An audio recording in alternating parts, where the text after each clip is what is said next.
Matagal na po natin kasama sa simbahan. Ngayong araw, ito po yung araw ng kanyang pagsunod sa tubig ng bautismo. Kaya ngayong gabi ay binabautisman po natin siya sa ngalan ng Ama, Anak, at ng Banal na Espiritu.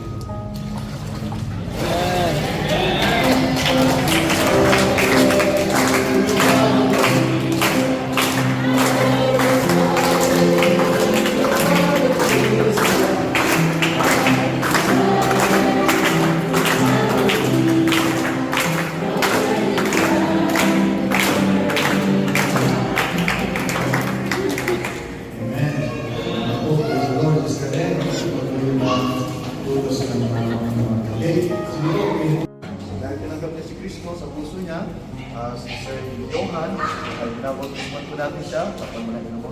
Sa ngalan ng Ama, Anak, at ng Banal na Espiritu.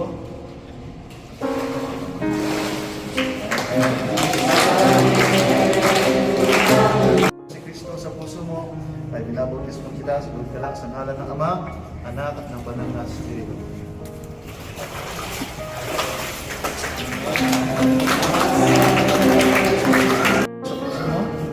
Dahil tinanggap mo si Kristo sa puso mo, binabautisman kita sa ngalan ng Ama, Anak, at ng Banal na Espiritu.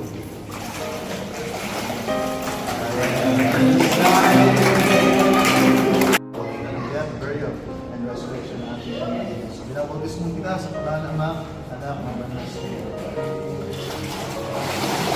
Amen. Binabautisman kita sa ngalan ng Ama, Anak, at ng Banal na Espiritu.